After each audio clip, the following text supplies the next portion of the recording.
ಎಲ್ಲರಿಗೂ ನಮಸ್ಕಾರಗಳು. ಮಾತು ವಿತ್ ಮಾಲಿನಿ ಕಾರ್ಯಕ್ರಮಕ್ಕೆ ತಮಗೆಲ್ಲರಿಗೂ ಸ್ವಾಗತ. ನಾನು ಪ್ರೊಫೆಸರ್ ಸುತ್ತೂರ್ ಎಸ್ ಮಾಲಿನಿ, ಅಧ್ಯಕ್ಷರು, ಜೆನೆಟಿಕ್ಸ್ ಮತ್ತು ಜಿನೋಮಿಕ್ಸ್ ಅಧ್ಯಯನ ವಿಭಾಗ, ಮೈಸೂರು ವಿಶ್ವವಿದ್ಯಾನಿಲಯ. ಸುಮಾರು 27 ವರ್ಷಗಳಿಂದ ನಾನು ಮಾನವನ ಒಂದು ಪುರುಷರ ಬಂಜೆತನದ ಮೇಲೆ ದೀರ್ಘವಾದ ಸಂಶೋಧನೆಯನ್ನು ನಡೆಸಿದ್ದೀನಿ. ಸುಮಾರು 14 ವಿದ್ಯಾರ್ಥಿಗಳು ಈ ಒಂದು ಪುರುಷರ ಬಂಜೆತನದ ವಿವಿಧ ಕ್ರಮಗಳು, ಅದರ ಬೇರೆ ಬೇರೆ ಡಿಸಿಪ್ಲಿನಲ್ಲಿ ಅದರ ಬಗ್ಗೆ ಸಂಶೋಧನೆಯನ್ನು ಮಾಡಿದ್ದಾರೆ. ಹಲವಾರು ಸಂಶೋಧನಾ ಲೇಖನಗಳನ್ನು ಪ್ರಕಟ ಮಾಡಿದ್ದೀವಿ. ಸುಮಾರು 10,000ಕ್ಕೂ ಹೆಚ್ಚು ಬಂಜೆತನದಿಂದ ಬಳಲುತ್ತಿದ್ದ ದಂಪತಿಗಳ ಎಲ್ಲ ಪರೀಕ್ಷೆಗಳನ್ನು, ಮಾಲಿಕ್ಯುಲರ್ ಲೆವೆಲ್ವರೆಗೂ ಎಲ್ಲ ಥರದ ಪರೀಕ್ಷೆಗಳನ್ನು ಮಾಡಿದ್ವು. ಹಾಗಾಗಿ ಈ ದಿನ ಮನುಷ್ಯನ ಮಾನವನ ವೀರ್ಯದಲ್ಲಿ ಏನಿದೆ ಎನ್ನುವ ಒಂದು ಕುತೂಹಲ ಎಲ್ಲರಿಗೂ ಇರುತ್ತೆ. ಹಾಗಾದರೆ ಅದರಲ್ಲಿ ಏನಿದೆ? ವೈಜ್ಞಾನಿಕವಾಗಿ ಮಾನವನ ವೀರ್ಯ, ಅದರದ್ದು ಬಯೋಕೆಮಿಸ್ಟ್ರಿ ಆಫ್ ಸೆಮನ್ ಅಂತ ಬಹಳಷ್ಟು ಪಾಠಗಳನ್ನು ಸಹ ನಾನು ಮಾಡಿದ್ದೀನಿ. ಹಾಗಾಗಿ ವೈಜ್ಞಾನಿಕವಾಗಿ ಇದರಲ್ಲಿ ಏನಿದೆ ಅನ್ನೋದು ಜನಸಾಮಾನ್ಯರಿಗೆ ಅರ್ಥ ಆಗಲಿ, ಅದರ ಬಗ್ಗೆ ಹೆಚ್ಚಿನ ಮಾಹಿತಿಯನ್ನು ಅವರು ಹೊಂದಲಿ ಅಂತೇಳಿ ಈ ಒಂದು ವಿಷಯವನ್ನು ಇಲ್ಲಿ ಪ್ರಸ್ತಾವನೆ ಮಾಡ್ತಾ ಇರೋದು. ಮೊದಲನೇದಾಗಿ ಮಾನವನ ವೀರ್ಯ ಅಂತ ಅಂದ ತಕ್ಷಣ ಅದರಲ್ಲಿ ವೀರ್ಯಾಣುವಿನ ಹೊರತಾಗಿ ಹಲವಾರು ದ್ರವಗಳಿರುತ್ತೆ. ಆ ದ್ರವಗಳು ಹಲವಾರು ಗ್ರಂಥಿಗಳಿಂದ ಬಂದಿರೋವಂಥದ್ದು. ಪ್ರಾಸ್ಟೇಟ್ ಎನ್ನುವ ಒಂದು ಗ್ರಂಥಿಯಿಂದ ಬಂದಿರುವಂಥ ದ್ರವ ಆಗಿರ್ಬೋದು, ಸೆಮೈನಲ್ ವೆಸಿಕಲಿಂದ ಬಂದಿರುವಂತಹದ್ದು ದ್ರವ ಇರುತ್ತೆ.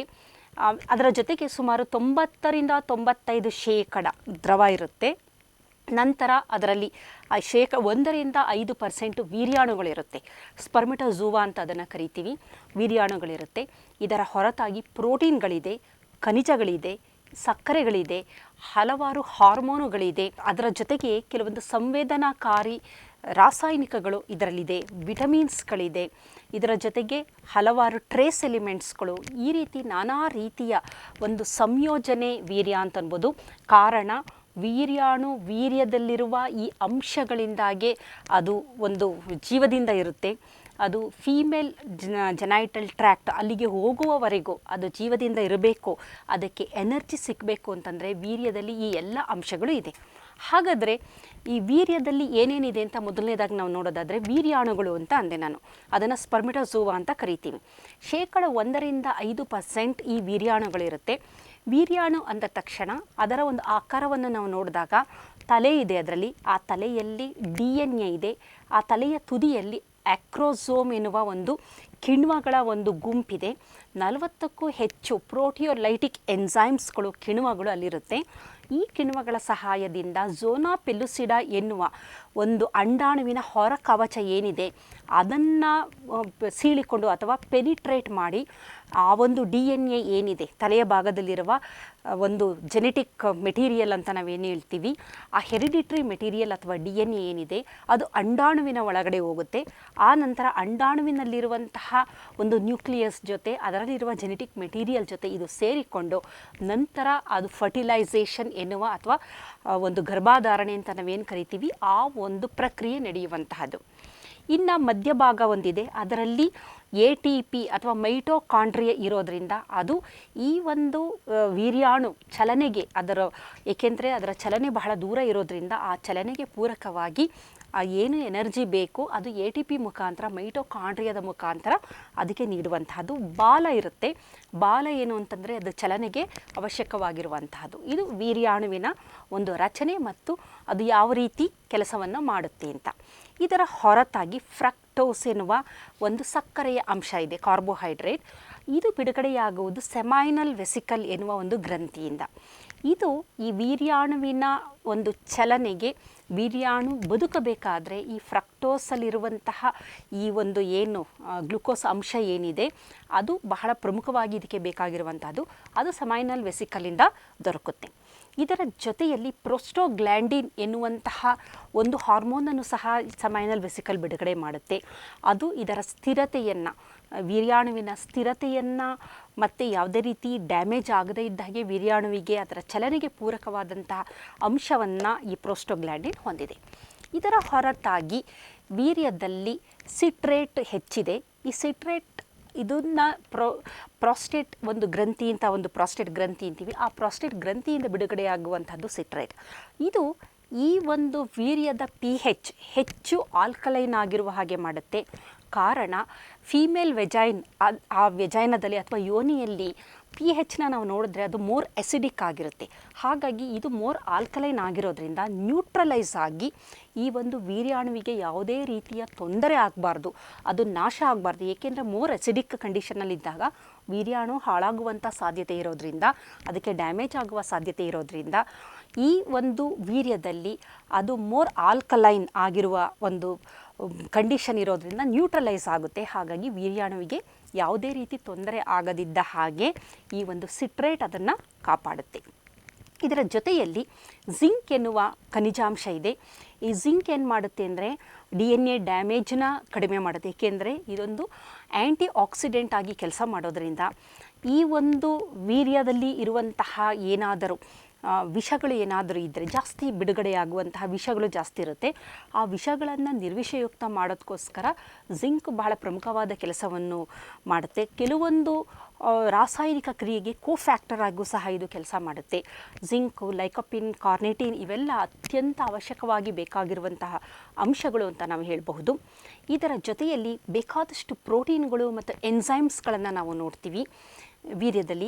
ಈ ಪ್ರೋಟೀನ್ಗಳಲ್ಲಿ ಇರುವಂತಹ ಅಮೈನೋ ಆಸಿಡ್ ಮುಖ್ಯವಾಗಿ ಗ್ಲುಟಾಮಿಕ್ ಆ್ಯಸಿಡ್ ಆಗಿರ್ಬೋದು, ಕಾರ್ನಿಟಿನ್ ಆಗಿರ್ಬೋದು, ಇನ್ನಿತರ ಅಮೈನೋ ಆಸಿಡ್ಗಳು, ಇವುಗಳು ಅತ್ಯಂತ ಅವಶ್ಯವಾಗಿ ಈ ಒಂದು ವೀರ್ಯಾಣುವು ಬದುಕಬೇಕು ಅಂತಂದರೆ ಅದಕ್ಕೆ ಪೂರಕವಾಗಿ ಬೇಕಾಗಿರುವಂತಹ ಅಮೈನೋ ಆಸಿಡ್ಗಳು ಅಥವಾ ಪ್ರೋಟೀನ್ಗಳು. ಹಾಗಾಗಿ ಇವುಗಳು ಅತ್ಯಂತ ಅವಶ್ಯ ಅಂತ ಅನ್ಬೋದು. ಇದರ ಜೊತೆಯಲ್ಲಿ ವೀರ್ಯದಲ್ಲಿ ಬಹಳಷ್ಟು ಎನ್ಸೈಮ್ಗಳಿದೆ. ಅದರಲ್ಲಿ PSC ಅಂತ ತಾವು ಕೇಳಿರ್ಬೋದು, ಪ್ರಾಸ್ಟೇಟ್ ಸ್ಪೆಸಿಫಿಕ್ ಆ್ಯಂಟಿಜನ್ ಅಂತ ಅದನ್ನ ಕರಿತೀವಿ.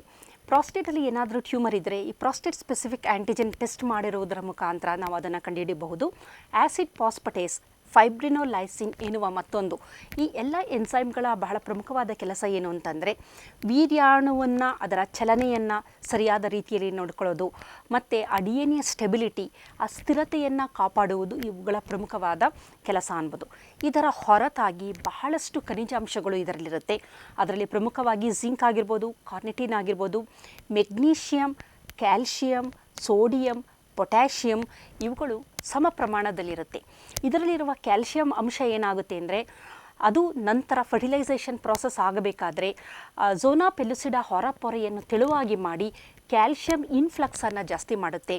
ಇದರಿಂದ ಪಾಲಿಸ್ಪರ್ಮಿ ಆಗೋದು, ಹೆಚ್ಚು ಒಂದಕ್ಕಿಂತ ಹೆಚ್ಚು ಸ್ಪರ್ಮ್ಗಳು ಅಂಡಾಣುವಿನ ಜೊತೆ ಫರ್ಟಿಲೈಸ್ ಆಗುವುದನ್ನು ತಡೆಯುತ್ತೆ. ಪಾಲಿಸ್ಪರ್ಮಿ ಬ್ಲಾಕ್ ಅಂತ ಅದನ್ನು ನಾವು ಕರಿತೀವಿ. ಹಾಗಾಗಿ ಕ್ಯಾಲ್ಶಿಯಂ ಇನ್ಫ್ಲಕ್ಸ್ ಜಾಸ್ತಿ ಆಗೋದ್ರಿಂದ ಅದು ಹೆಚ್ಚು ವೀರ್ಯಾಣುಗಳು ಒಂದೇ ಒಂದು ಅಂಡಾಣುವಿನ ಜೊತೆ ಗರ್ಭಧಾರಣೆ ಆಗುವಂತಹ ಪ್ರಕ್ರಿಯೆಯನ್ನು ತಡೆಗಟ್ಟುತ್ತೆ. ಒಂದು ಸಲ ಒಂದು ವೀರ್ಯ ಅಂಡಾಣುವಿನ ಒಳಗೆ ಹೋದ ನಂತರ, ಪೆನಿಟ್ರೇಟ್ ಮಾಡಿದ ನಂತರ, ಅದರ ತಲೆ ಒಳಗಡೆ ಹೋದ ನಂತರ ಮಿಕ್ಕ ಯಾವ ವೀರ್ಯಾಣುಗಳು ಅಂಡಾಣುವಿನನ್ನು ಪೆನಿಟ್ರೇಟ್ ಮಾಡದಿದ್ದ ಹಾಗೆ ತಡೆಯುವಂತಹ ಬಹಳ ಪ್ರಮುಖವಾದ ಪ್ರಕ್ರಿಯೆ ಇದು ಅನ್ಬೋದು. ಈ ಎಲ್ಲದಕ್ಕೂ ಈ ಖನಿಜಾಂಶಗಳು, ಬೇರೆ ಬೇರೆ ರಾಸಾಯನಿಕ ಕ್ರಿಯೆಗಳು ನಡೆಯಬೇಕಾದ್ರೆ ಈ ಎಲ್ಲ ಖನಿಜಾಂಶಗಳು ಕೋಫ್ಯಾಕ್ಟರ್ ಆಗಿ ಹಲವಾರು ಎನ್ಸೈಮ್ಗಳನ್ನು ಆ್ಯಕ್ಟಿವೇಟ್ ಮಾಡಲು ಕೆಟಲಿಸ್ಟ್ ಆಗಿ ಕೆಲಸ ಮಾಡುತ್ತೆ. ಜೊತೆಯಲ್ಲಿ ವೀರ್ಯದಲ್ಲಿ ಬಹಳಷ್ಟು ವೈಟಮಿನ್ಗಳಿದೆ. ಅದರಲ್ಲಿ ವಿಟಮಿನ್ C ಆಗ್ಬೋದು, ವಿಟಮಿನ್ K ಆಗ್ಬೋದು, ಇವುಗಳು ಸಹ ಹೆಚ್ಚಿನ ಪ್ರಮಾಣದಲ್ಲಿದ್ದು ಅದು ವೀರ್ಯಾಣುವಿನ ಆ್ಯಂಟಿ ಆಕ್ಸಿಡೆಂಟ್ಗಳಾಗಿ ಕೆಲಸ ಮಾಡುತ್ತೆ. ವೀರ್ಯಾಣುವನ್ನು ವಿಷಗಳಿಂದ ರಕ್ಷಣೆ ಮಾಡುವ ಬಹಳ ಪ್ರಮುಖವಾದ ಪಾತ್ರವನ್ನು ಇವುಗಳು ವಹಿಸ್ತಾ ಬರುತ್ತೆ.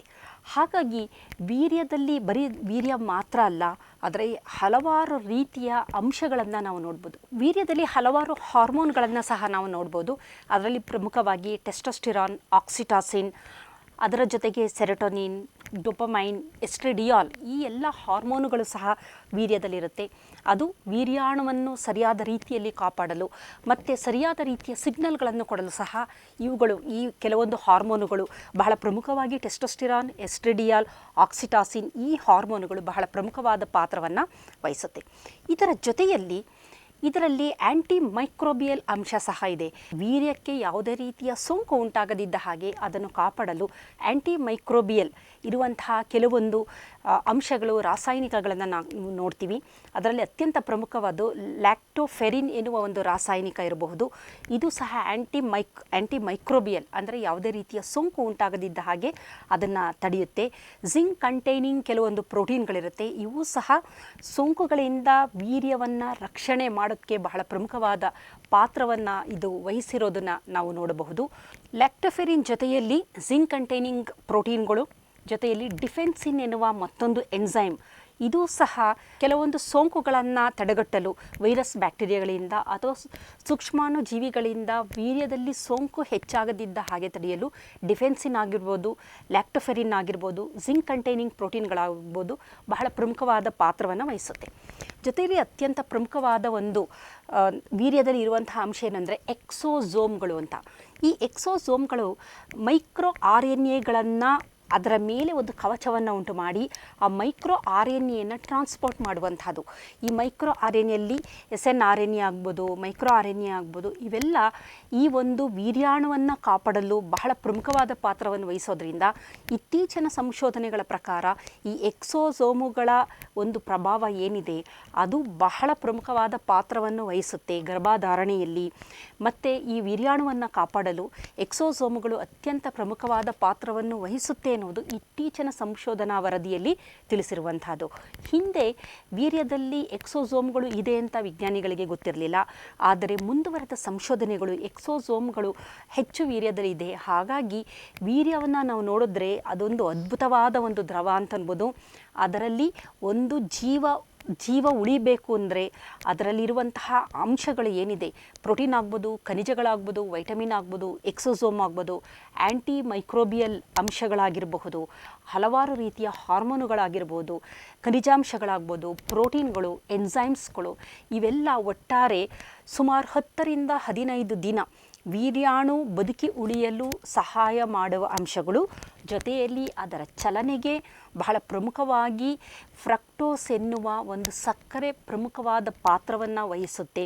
ಹಾಗಾಗಿ ಫ್ರಕ್ಟೋಸನ್ನು ಬಳಕೆ ಮಾಡಿಕೊಂಡು ಗ್ಲೈಕೋಲೈಸಿಸ್ ಎನ್ನುವ ಒಂದು ಪ್ರೊಸೀಜರ್ ಇದೆ, ಅದರ ಮುಖಾಂತರ ಫ್ರಕ್ಟೋಸ್ ಏನಾಗುತ್ತೆ ATP ಆಗಿ ಕನ್ವರ್ಟ್ ಆಗಿ ಪರಿವರ್ತನೆ ಹೊಂದಿ ಆ ATPಯನ್ನು ವೀರ್ಯಾಣುಗಳು ಬಳಸಿಕೊಂಡು ಅದು ಅಂಡಾಣುವನ್ನು ತಲುಪಲು ದೊಡ್ಡ ಒಂದು ಜರ್ನಿ ಅದು. ಆ ಜರ್ನಿಯಲ್ಲಿ ಸರಿಯಾದ ರೀತಿಯಲ್ಲಿ ಆ ಅಂಡಾಣುವನ್ನು ಫೈನಲ್ ಆಗಿ ಫೆಲೋಪಿಯನ್ ಟ್ಯೂಬಲ್ಲಿ ಇರುವ ಅಂಡಾಣುವನ್ನು ತಲುಪುತ್ತೆ. ಹಾಗಾಗಿ ವೀರ್ಯ ಎನ್ನುವುದು ಒಂದು ವೆರಿ ಸಿಂಪಲ್ ಅಂತ ಅನ್ಕೊಳ್ಳೋ ಹಾಗಿಲ್ಲ, ಅದೊಂದು ದ್ರವ ಮಾತ್ರ ಅಲ್ಲ, ಅದರಲ್ಲಿ ಎಲ್ಲ ಅಂಶಗಳನ್ನು ಅದು ಒಳಗೊಂಡಿದೆ. ಹಾಗಾಗಿ ಅದರ pH ಸಹ ಜಾಸ್ತಿ ಇರುತ್ತೆ, 7.5 to 8 pH ಇರುತ್ತೆ. ಕಾರಣ ಅದು ಮಹಿಳೆಯ ಯೋನಿಯಲ್ಲಿರುವ ಅಸಿಡಿಕ್ ಅಂಶವನ್ನು ತಡೆಗಟ್ಟುವ ಶಕ್ತಿಯನ್ನು ಅದು ಹೊಂದಿರಬೇಕು. ಇದರ ಜೊತೆಯಲ್ಲಿ ಆ ಒಂದು ವೀರ್ಯಾಣು ಏನಿದೆ ಅದರ ಬಾಲ ಇರುತ್ತಲ್ಲ, ಅದರ ಉದ್ದ ಎಷ್ಟಿರುತ್ತೆ ಅಂತಂದರೆ ಅದರ ಡಬಲ್ ಅಷ್ಟು ಅದು ಒಂದು ಜಾಗವನ್ನು ಕ್ರಮಿಸುತ್ತೆ. ಒಂದು ಬಾರಿಗೆ ಅದರ ಉದ್ದಕ್ಕಿಂತ 2ರಷ್ಟು ಜಾಗವನ್ನು ಅಷ್ಟು ಬೇಗ ಅದು ಸ್ವಿಮ್ ಮಾಡುವಂಥದ್ದು.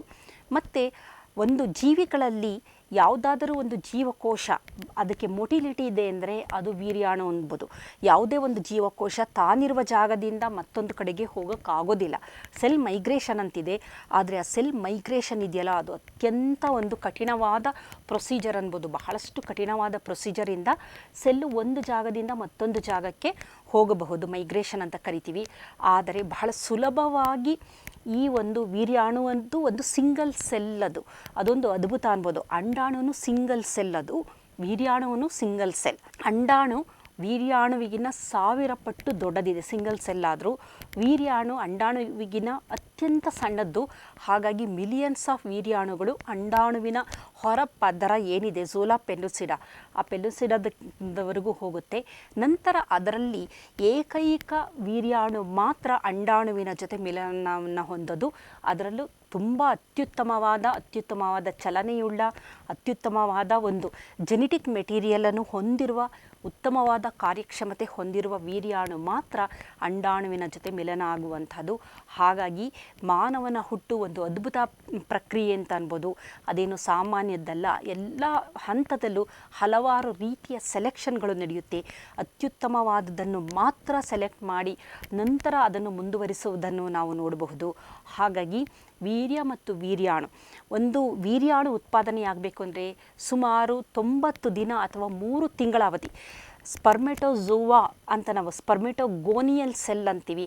ಆ ಸ್ಪರ್ಮೆಟೋಗೋನಿಯಲ್ ಸೆಲ್ಲಿಂದ ಸ್ಪರ್ಮೆಟೋಝೋವಾ ಆಗಬೇಕಾದ್ರೆ ಸುಮಾರು 90 ದಿನ ಅವಧಿ ಬೇಕು. ಅದರಲ್ಲಿ ಸ್ಪರ್ಮ್ ಮೆಚ್ಯೂರ್ ಆಗಬೇಕು ಅಂತ ಅಂದರೆ ಅದು 10 ರಿಂದ 15 ದಿನ ಅದು ಒಂದು ಪಕ್ವತೆಯ ಸ್ಥಿತಿಯಲ್ಲಿರುತ್ತೆ. ಅದಕ್ಕೆ ಮೊಟಿಲಿಟಿ ಚಲನೆ ಇರುತ್ತೆ ಅದಕ್ಕೆ. ಹಾಗಾಗಿ ಆ ಒಂದು ಸ್ಪರ್ಮೆಟೋಝೋವಾ ಅಥವಾ ಒಂದು ವೀರ್ಯಾಣು ಉತ್ಪಾದನೆಯಾಗುವುದು ಸಣ್ಣ ಪ್ರಕ್ರಿಯೆ ಅಲ್ಲ, ಅತ್ಯಂತ ಸಂಕೀರ್ಣವಾದ ಪ್ರಕ್ರಿಯೆ. ಅದು ಇರಬೇಕಾದದ್ದು ವೀರ್ಯದಲ್ಲಿ. ಹಾಗಾಗಿ ವೀರ್ಯ ಅನ್ನೋದು ಅತ್ಯಂತ ಸಂಕೀರ್ಣವಾದ ಒಂದು ದ್ರವ ಅನ್ಬೋದು, ಜೀವದ್ರವ ಅಂತ ಕರಿಬೋದು. ಕಾರಣ ಇದರಲ್ಲಿ ಎಲ್ಲ ಒಳ್ಳೆಯ ಅಂಶಗಳು ಇದೆ. ಹಾಗಾಗಿ ಇದರಿಂದನೇ ಆ ಒಂದು ನಮ್ಮ ಜೆನೆಟಿಕ್ ಮೆಟೀರಿಯಲ್ ಏನಿದೆ ಅದು ವೀರ್ಯಾಣುವಿನ ಮುಖಾಂತರ ಅಂಡಾಣುವಿನ ಜೊತೆ ಸೇರಿ ಒಂದು ಭ್ರೂಣದ ಬೆಳವಣಿಗೆಯನ್ನು ಉಂಟು ಮಾಡುವಂತಹದ್ದು. ಜನಸಾಮಾನ್ಯರಲ್ಲಿ ಒಂದು ತಪ್ಪು ತಿಳುವಳಿಕೆ ಇದೆ, ಪದೇ ಪದೇ ವೀರ್ಯದ ನಷ್ಟದಿಂದ ಅಪೌಷ್ಟಿಕತೆ ಉಂಟಾಗುತ್ತೆ ಅಂತ. ಖಂಡಿತ ಇಲ್ಲ. ಕಾರಣ ಈ ಎಲ್ಲ ಅಂಶಗಳು ಹೊರ ಹೋಗ್ಬೋದು, ಆದರೆ ಅಪೌಷ್ಟಿಕತೆ ಏನು ಉಂಟಾಗೋದಿಲ್ಲ. ಕಾರಣ ಪ್ರತಿನಿತ್ಯ ನಮ್ಮ ಆಹಾರದಲ್ಲಿ ಪೌಷ್ಟಿಕದಾಯಕ ಆಹಾರವನ್ನು ಯಾರು ಸೇವನೆ ಮಾಡ್ತಾರೆ ಅವರ ವೀರ್ಯ ಅತ್ಯುತ್ತಮವಾಗಿರುತ್ತೆ. ಹಾಗಾಗಿ ಉತ್ತಮ ವೀರ್ಯವನ್ನು ಹೊಂದಬೇಕು, ಒಳ್ಳೆಯ ಸ್ಪರ್ಮೆಟೋಝೋವಾ ಸ್ಪರ್ಮ್ಗಳನ್ನು ಹೊಂದಬೇಕು ಅಂದರೆ ಉತ್ತಮವಾದ ಸಮತೋಲನ ಆಹಾರ, ಅದರಲ್ಲಿ ಕಾರ್ಬೋಹೈಡ್ರೇಟ್ ಇರಬೇಕು, ಪ್ರೋಟೀನ್ ಇರಬೇಕು, ಒಳ್ಳೆಯ ಕೊಬ್ಬುಗಳಿರಬೇಕು, ವಿಟಮಿನ್ ಇರಬೇಕು, ಟ್ರೇಸ್ ಎಲಿಮೆಂಟ್ ಇರಬೇಕು, ಮಿನರಲ್ಸ್ಗಳಿರಬೇಕು. ಇಷ್ಟು ಒಂದು ಸಮತೋಲನ ಆಹಾರ ಇರಬೇಕು. ಆಹಾರದ ಜೊತೆಯಲ್ಲಿ ಒಳ್ಳೆಯ ಜೀವನ ಶೈಲಿ ಇರಬೇಕು, ಒಳ್ಳೆಯ ಹವ್ಯಾಸಗಳಿರಬೇಕು. ಧೂಮಪಾನ ಮದ್ಯಪಾನದ ವರ್ಜನೆ ಇರಬೇಕು. ಕಾರಣ ಧೂಮಪಾನ ಮತ್ತು ಮದ್ಯಪಾನ ವೀರ್ಯಾಣುವಿನ ಬೆಳವಣಿಗೆಯನ್ನು ಕುಂಠಿತತೆ ಉಂಟು ಮಾಡುತ್ತೆ. ಅದರ ಚಲನೆ, ಅದರ ಒಂದು ಹೊರ ಆಕಾರ ಏನಿರುತ್ತೆ, ಅದರ ಸಂಖ್ಯೆ, ಇದರಲ್ಲಿ ಒಂದು ಗಣನೀಯವಾದ ಇಳಿಮುಖವನ್ನು ನಾವು ನೋಡ್ಬೋದು. ಹಾಗಾಗಿ ಇಂಥ ಅಭ್ಯಾಸಗಳನ್ನು ಸಂಪೂರ್ಣವಾಗಿ ದೂರ ಮಾಡಬೇಕು. ಒಳ್ಳೆಯ ಆಹಾರ ಸೇವನೆ, ಉತ್ತಮವಾದ ದೈಹಿಕ ವ್ಯಾಯಾಮ ಇರಬೇಕು. ಇದರ ಜೊತೆಗೆ ಜೀವನ ಶೈಲಿ, ಹವ್ಯಾಸಗಳು ಪೂರಕವಾಗಿ ಎಲ್ಲ ಇದ್ದಾಗ ಅಂತಹ ವ್ಯಕ್ತಿಯ ವೀರ್ಯಾಣುಗಳು ಅತ್ಯುತ್ತಮವಾಗಿರುತ್ತೆ.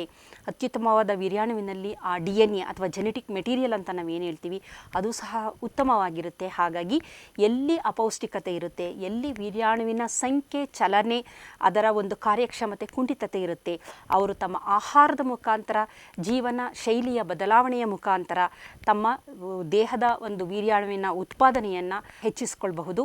ಹೆಚ್ಚು ಪ್ರೋಟೀನ್ ಯುಕ್ತ ಆಹಾರದ ಸೇವನೆ ವೀರ್ಯದ ವರ್ಧನೆಗೆ ಪೂರಕವಾಗಿದೆ. ನಮಸ್ಕಾರ.